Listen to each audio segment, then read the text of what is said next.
Nesta quinta-feira, nós vamos dar sequência às sabatinas com os candidatos ao governo do Estado. Hoje, a bancada do Jornal da Difusora entrevista o candidato Joás Moraes. Ele é natural do Piauí, reside há 30 anos em Imperatriz. É professor há 28 anos, professor auxiliar da Universidade Estadual da região Tocantina do Maranhão e também é mestrando no programa de mestrado profissional em letras da universidade. O candidato a vice-governador pela chapa é Ricardo Medeiros. Candidato, seu tempo vai começar a contar a partir da sua resposta. Eu gostaria que o senhor, primeiro, agradecer a sua participação aqui nessa sabatina e queria que o senhor falasse ao telespectador sobre o desafio, não é, do seu partido, sem tempo de televisão, com dificuldade, claro, inerente a partidos que são realmente pequenos, de mostrar o seu nome, de fazer com que a sua mensagem chegue até esse eleitor para que ele então tome essa decisão quanto ao governador em que ele vai votar. Boa tarde. Boa tarde, meus colegas aqui.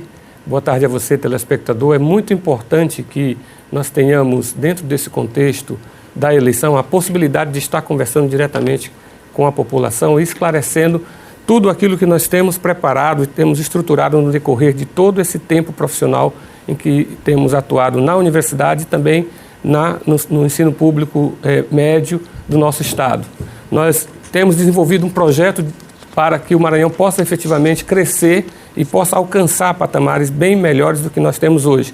Para isso é que nós estamos colocando o nosso nome à disposição para essa escolha. Não só por uma opção de alcançar um cargo especificamente, mas que a gente possa ver realizado tudo aquilo que nós já estamos construindo nesses 28 anos de vida pública, juntamente com os nossos amigos professores, o funcionalismo público e todas as pessoas que querem desenvolver o Maranhão. Pensando em você, caro cidadão maranhense, para que você possa efetivamente ter dignidade e ter no Estado a certeza de que o Estado vai ser uma mão garantidora dos seus direitos. Esse é o nosso propósito, fazer com que aconteça efetivamente o desenvolvimento do Maranhão em prol do cidadão.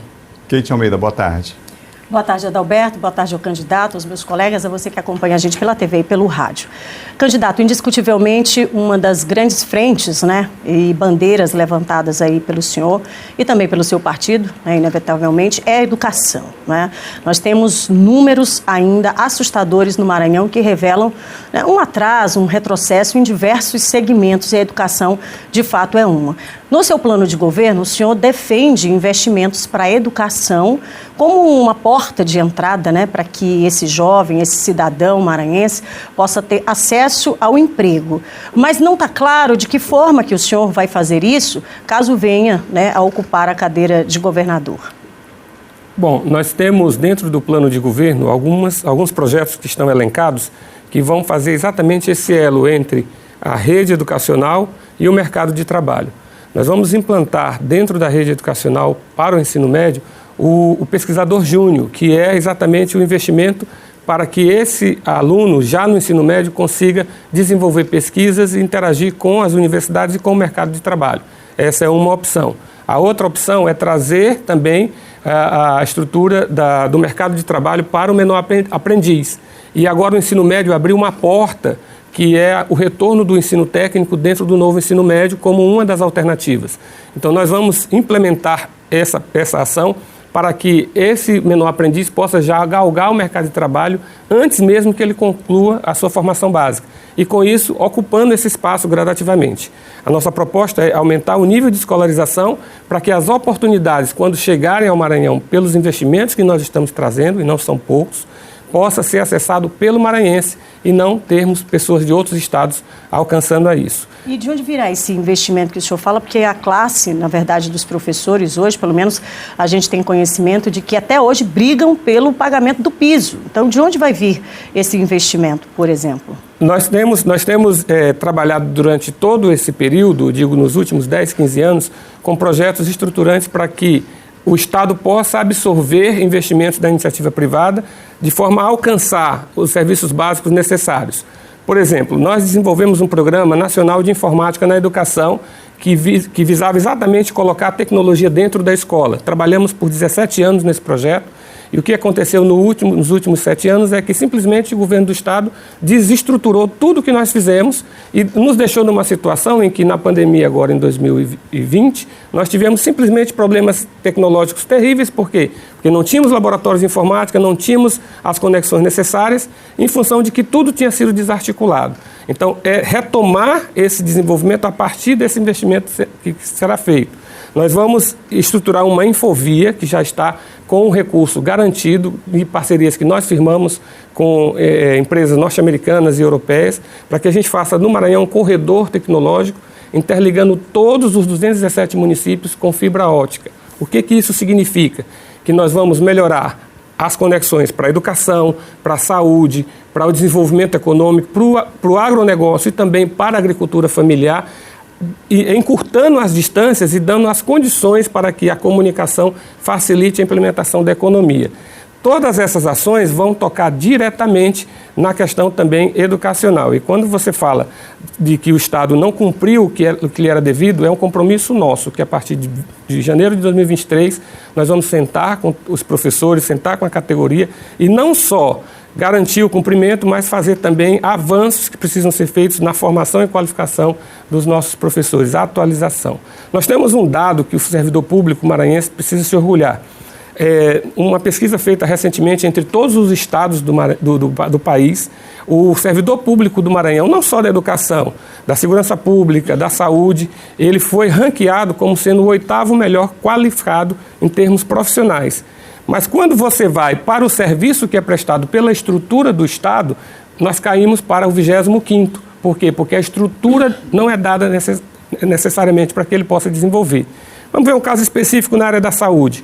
Nós tivemos a pandemia, os servidores da saúde, o profissional da enfermagem se dedicou com os médicos, principalmente o profissional da enfermagem, que ficava diuturnamente dentro dos hospitais, se dedicando e colocando a sua vida ali à disposição para salvar a vida de outros, mas o Estado não pagou a insalubridade necessária para que ele pudesse estar ali trabalhando. Então o Estado ele não tem estendido a mão para o servidor público, para o funcionário público. Isso gera o quê? Gera um problema de estrutura que traz o trabalho, o serviço com a baixa qualidade. Então, quando a gente fala de valorização do servidor público, nós estamos falando exatamente de garantir, por exemplo, o piso nacional do servidor da enfermagem, que foi recentemente aprovado e que nós estamos nos comprometendo com todos os servidores da enfermagem de que vamos cumprir esse piso, porque é necessário que o servidor esteja satisfeito dentro da sua atuação. E a atualização também do piso nacional da educação, como também a questão da segurança pública, o pagamento das horas extras para o policial militar que trabalha no noturno e não tem hora extra paga no seu serviço. Candidato, eu tenho a pergunta do Gesael e do Eduardo Ericeira também ainda nesse bloco. Gesael, boa tarde. Boa tarde, candidato. Seja bem-vindo. Boa tarde, Obrigado. Pessoal de casa, os colegas também. Candidato, eu vou continuar nesse assunto de educação, por um outro viés aqui com o senhor, porque um dos principais centros de estudo e de pesquisa em ciência, engenharia e tecnologia do mundo é o MIT, que é o Massachusetts Institute of Technology. Se eu não peguei no inglês, eu acho que é isso mesmo. E eu estava vendo no seu plano de governo que o senhor tem algo que não sei se foi um trocadilho que o senhor quis fazer, que é o Maranhão Instituto de Tecnologia, MIT também, que seria o equivalente ao MIT e mais ou menos aí com a mesma proposta, né? De atrair empresas de economia do conhecimento, como software, internet, inteligência artificial, indústria 4.0. Eu fiquei muito curioso. E logo abaixo eu vi que o senhor fala também em readequar o projeto do IEMA à realidade maranhense. Eu queria que, assim, eu sei que é um pouco extenso ter de responder isso detalhadamente, mas o tempo que nós temos, eu queria que o senhor conseguisse sintetizar essas duas coisas. Bom, nós temos aí, realmente foi uma feliz coincidência quando nós fechamos no MIT, né, que seria equivalente ao MIT, mas na realidade o propósito é esse, é desenvolver tecnologias dentro da realidade do estado do Maranhão, considerando todas as suas potencialidades e também sendo um atrativo para que outras empresas possam vir aportar aqui no nosso estado. Com esse desenvolvimento, nós vamos fortalecer as universidades com os cursos de tecnologia. Nós temos uma proposta dentro da UEMASul de um curso de engenharia da computação para que se possa desenvolver hardware e software adequado às potencialidades da região do sul do Maranhão. Nós temos o trabalho tecnológico sendo desenvolvido, mas nós precisamos criar as nossas próprias soluções e o maranhense ele tem competência para isso, ele tem condições de fazer isso. Chegando a esse ponto de disseminação de uma tecnologia avançada, aí nós vamos tocar exatamente ao desenvolvimento dentro de uma outra proposta que está lá em desenvolvimento econômico, que é a metropolização das regiões. Que dentro do plano de governo, o que é que nós estamos fazendo? Nós vamos potencializar a cada região de acordo com a sua característica e com o investimento tecnológico sendo desenvolvido por esse Instituto de Tecnologia adequado a cada região. E aí vamos ampliar a nossa capacidade de desenvolvimento no turismo, nos negócios, certo? Na própria produção de grãos, de alimentos e principalmente fortalecendo a agricultura familiar como um mecanismo de desenvolvimento do Estado do Maranhão. E em relação ao IEMA, o que o senhor acha que está errado, que o senhor pretende readequar? A proposta do IEMA, ela não pode estar centralizada em núcleos isolados, ela precisa alcançar a rede pública como um todo. Temos os núcleos polos dentro dessa metropolização, mas que a atuação tecnológica do IEMA alcance o ensino médio regular. Porque aí você fazendo essa interação com quem está dentro do IEMA, tanto os profissionais quanto os alunos pesquisadores, eles podem alcançar também esse potencial de pesquisa tecnológico dentro das escolas regulares. Então você não coloca uma rede isolada, você coloca uma rede integrada para que o alcance da tecnologia desenvolvida dentro do IEMA possa fortalecer o ensino médio como um todo e o nosso jovem saia do ensino médio com competência para o mercado de trabalho. Obrigado. Eduardo Triceira. Boa tarde, Adalberto. Boa tarde, Kate, Geisel. Boa tarde, candidato. Boa tarde. Seja bem-vindo também aqui ao Jornal da Difusora. A todos que nos acompanham também, uma ótima tarde. Candidato, tema educação que a Kate e o Geisel trouxeram aqui, super importante, fundamental, mas claro que é importante também falar de outros assuntos. Queria que o senhor falasse agora a respeito da questão da infraestrutura no estado do Maranhão. O senhor mesmo, não só as pessoas que vivem com esse problema, mas o senhor mesmo foi vítima. Sim. O senhor faltou a um debate nessa emissora, aqui na TV Difusora, por problemas de infraestrutura, como o senhor mesmo indicou. A questão de infraestrutura envolve outros temas também tão importantes, como a questão da mobilidade urbana. A gente vive num estado gigantesco, que é o estado do Maranhão, com uma extensão territorial enorme, maior até do que vários países, por exemplo, europeus. Como é que o senhor pensa a questão da infraestrutura de mobilidade urbana para o estado do Maranhão? Tantas pessoas ainda enfrentam graves problemas nessas duas situações. O grande problema da infraestrutura no Maranhão é porque a abordagem feita só foi feita por um viés. Nós precisamos implementar um modal de mobilidade urbana que alcance todas as possibilidades. Como você bem disse, o nosso estado ele é muito extenso. Você leva de Balsas a São Luís aí quase 2 dias de viagem se você vir via rodoviária e pelas condições atuais das estradas, você vai ter um tempo mais extenso. A nossa preocupação é que esse investimento em mobilidade e infraestrutura, ele atenda à necessidade de desenvolvimento e do giro econômico necessário. Nós vamos encurtar distâncias implementando soluções como a regionalização de pequenos aeroportos, dentro desse círculo metropolitano, e esses pequenos aeroportos fazendo as alças de acesso de um ponto para o outro, encurtando esses espaços e potencializando a chegada. Como que isso vai acontecer? Nós já temos na legislação nacional requisitos que dizem que quando empresas aéreas se instalam dentro das unidades federativas, elas podem contar com um subsídio fiscal federal para que ela possa investir em pequenos trechos de acesso e baratear esse custo. Um caso específico, de Imperatriz a São Luís, nós temos aí, em média, de 15 a 20 ônibus saindo com cerca de 50 passageiros. Nós temos em torno aí, indo e voltando, mais de 1.000 pessoas dentro do mesmo circuito, aí, dentro do mesmo trecho. Se nós tivermos um serviço alternativo, vamos dizer assim, com aviões de pequeno porte fazendo também esse reforço, nós temos um custo baixo e também uma diversificação desse modal. E vamos trabalhar também no modal produtivo, que aí você amplia a questão ferroviária, fazendo o quê? Alças de escoamento da produção de estreito a balsas, né, trazendo toda a produção do sul para que possa ser incorporada aqui na ferrovia e chegar até o porto do Itaqui ou mesmo ser direcionada para o interior do Brasil, e também trabalhar essa questão de melhorar a mobilidade dentro dos polos metropolitanos para que esse mercado interno seja fortalecido também. Não só interligar os grandes polos, mas fazer com que essa circulação interna seja feita. Ok, candidato, seu tempo já esgotado nesse bloco. A gente volta já, só vai ter mais 13 minutos no próximo bloco, sendo 2 minutos de considerações finais. Daqui a pouquinho, depois do intervalo, essa sabatina com o candidato ao governo do estado, professor Joás Moraes, sabatinado aqui pela bancada do Jornal da Difusora. A gente volta em instantes.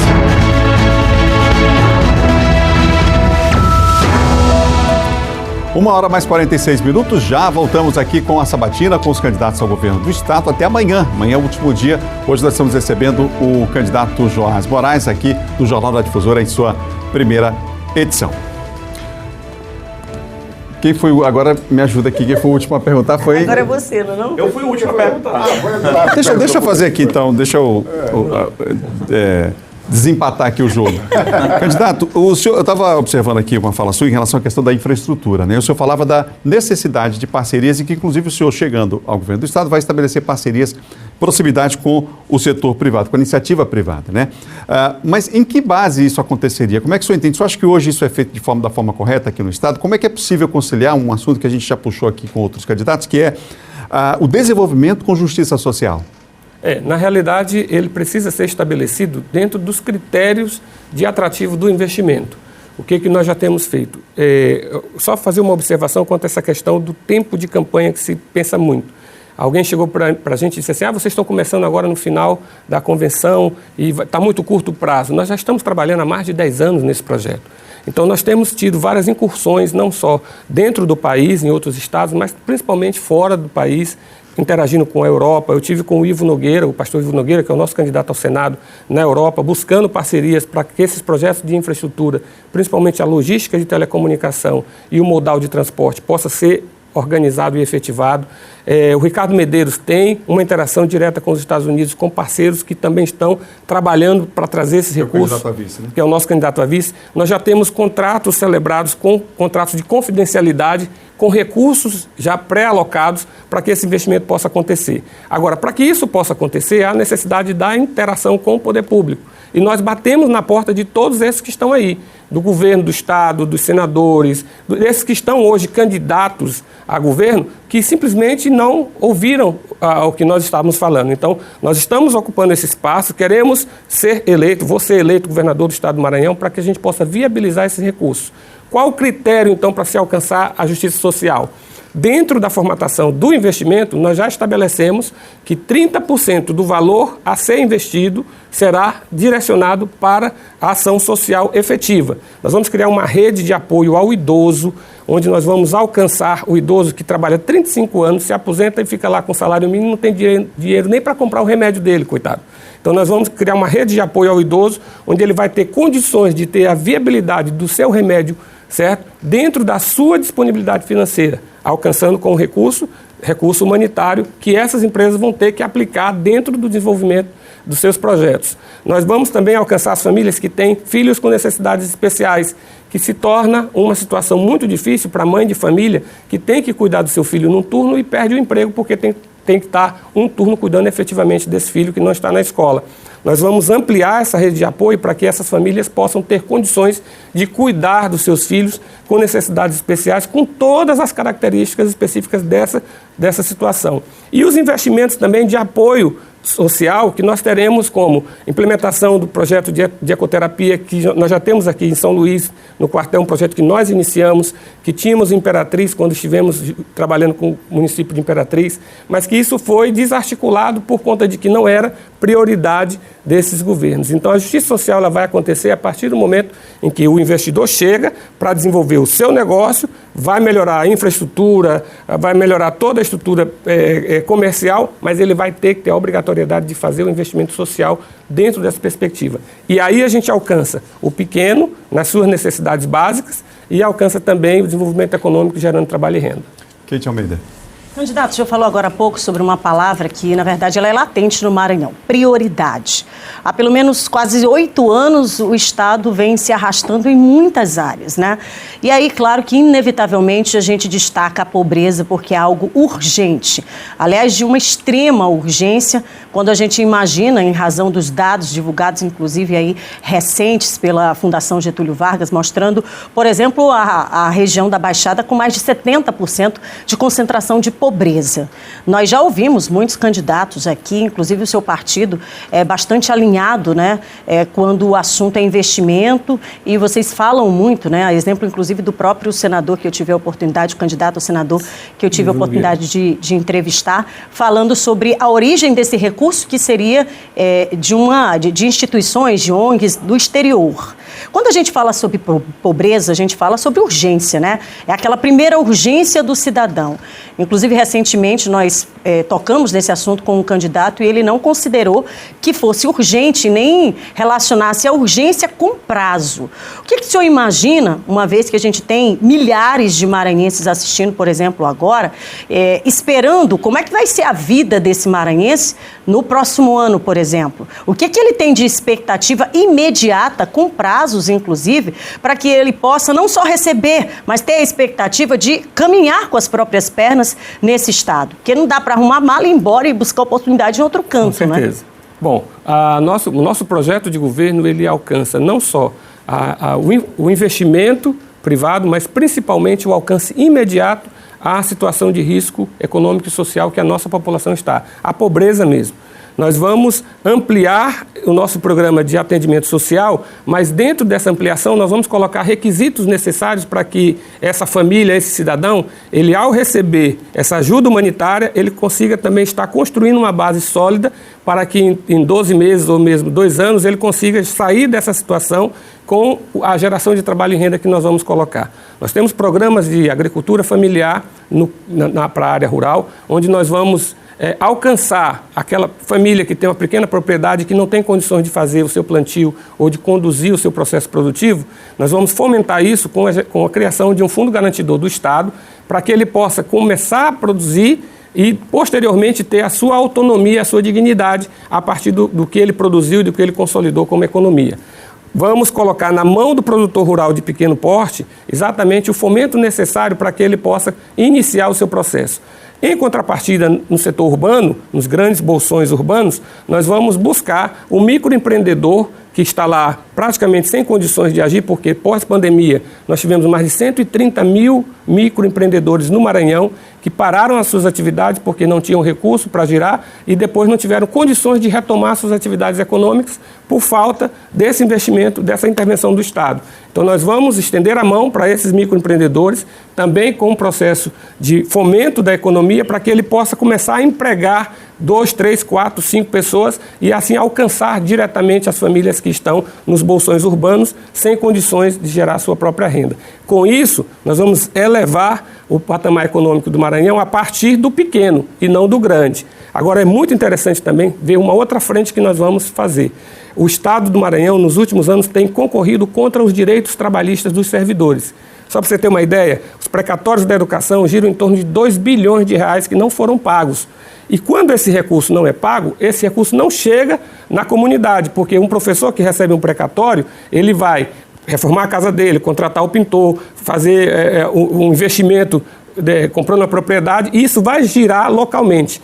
Mais de 2 bilhões de reais não foram injetados na economia porque o governo do Estado resolveu entrar contra o servidor público no direito que era líquido e certo. E isso causou essa convulsão dentro do setor público e também prejudicou a economia do Estado, certo? Isso aconteceu na Polícia Militar, isso aconteceu na saúde, com toda a base de servidores, porque nós tínhamos um governo que estava concorrendo na justiça contra o servidor. O nosso governo, a partir de 2023, vai ser um governo que vai acolher o servidor para que ele possa exercer o seu trabalho de uma forma mais efetiva. E vamos cumprir todas essas pendências. O senhor acabou de falar aí o nosso governo a partir de 2023. Evidentemente que toda campanha eleitoral há aqueles candidatos que pontuam mais ou menos nas pesquisas, e isso não necessariamente significa que serão esses os vencedores. Há exemplo no Brasil de candidato que sai de 1% para ser o eleito. Sim. Então, considerando que o senhor viesse a ser esse fenômeno e sair das posições menores nas campanhas hoje, alcançar e ser eleito, eu tenho uma pergunta ao senhor. O senhor já tem em mente quem ocuparia as secretarias no seu governo? O senhor já tem em mente um planejamento de qual será o tamanho dessa estrutura? Porque hoje, por exemplo, Maranhão tem cerca de 60 secretarias. É a máquina mais inchada do Brasil, nem São Paulo. São 60 secretarias para uma máquina que parece uma tartaruga, pesada, com pouca eficiência, com muito gasto público. Esse ano, por exemplo, diversas licitações milionárias, inclusive para comprar comida de luxo. Como é que vai ser a sua formação de governo? O senhor eleito sai aí das últimas colocações para ser eleito governador do Maranhão. O senhor já tem as pessoas para a secretaria? São quantas secretarias? Vai enxugar a máquina? Bom, vamos primeiro abordar esse ponto que você colocou. Hoje é a realidade dentro do contexto político do Maranhão que nós temos mais de 50% do eleitor maranhense que ainda não se decidiu e não sabe a quem vai votar. Então nós temos reais possibilidades de termos um nome que não está lá na frente, conseguir ultrapassar os demais e ser eleito no primeiro turno. Esse é o nosso objetivo. Porque eleitos no primeiro turno, a gente vai ter um processo de transição mais rápido e vamos estar focados em já implementar as soluções a partir de novembro deste ano ainda, dentro desse processo de transição de governo. Um outro ponto importante dentro do questionamento que você faz é que dentro do nosso plano de governo, se você deve ter observado, nós temos um detalhamento técnico de implementação de tecnologia a bem do serviço público. Nós vamos incrementar a tecnologia de forma que possamos utilizar essa força de qualidade que nós temos no servidor público, esse preparo que ele tem ranqueado em 8º lugar no país, para que o serviço possa chegar efetivamente com qualidade lá no cidadão.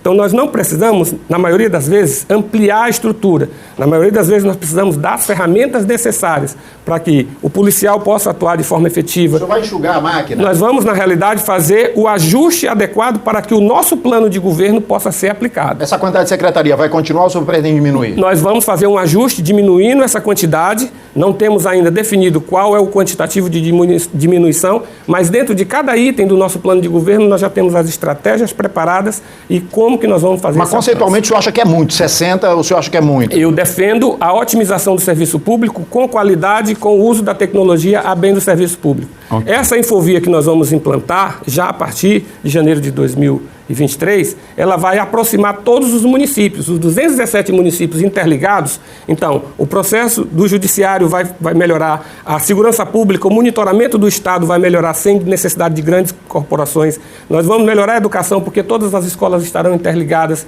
Os hospitais vão poder utilizar a telemedicina com qualidade porque o sinal vai alcançar e a economia vai ter um trâmite mais efetivo. O senhor pode usar o tempo que resta para suas considerações finais, fique à vontade. Ok, eu quero agradecer a oportunidade de dizer, agora falando diretamente para o cidadão maranhense. Nós temos uma proposta firmada e construída a partir de todas as nossas relações, de todas as nossas visitas que fizemos aos mais de 200 municípios onde estive presencialmente no Maranhão. Esse nosso trabalho não começou agora há 6 meses, nós não estamos numa campanha eminentemente eleitoral, nós estamos em um projeto de governo para retirar o Maranhão do caos em que ele ficou a partir de ações que não foram propositivas para o maranhense. Nós estamos priorizando o Maranhão e o Estado do Maranhão. Nós queremos colocar o Maranhão em primeiro lugar e queremos que o maranhense tenha dignidade e orgulho de ser maranhense. Eu costumo fechar minha palavra dizendo o seguinte, que nós temos ainda as palmeiras no Maranhão e o sabiá está sem cantar há muito tempo. Para o sabiá cantar, ele precisa ter inspiração. O maranhense precisa ter inspiração para poder pegar essa situação e mudar. Quem vai mudar a situação do Maranhão somos nós, que estamos aqui trabalhando e em prol do maranhense, que é o nosso foco do projeto de governo. Peço a você que esteja junto conosco nesse projeto. Você está conformado com o que está aí? Não. Então, se você não está conformado, se você quer um Maranhão diferente, vem com a gente, professor Joás, número 27, governador do Estado. O senhor tem mais 10 segundos, mas, enfim, é um tempo muito pequeno também. O senhor já deu o número, já falou, e o senhor, inclusive, disse que tem não tem tempo na TV e aproveita esses espaços para isso. Alguém te agradece, viu, a sua presença aqui no Jornal da Difusora, na primeira edição, aqui nesta sabatina.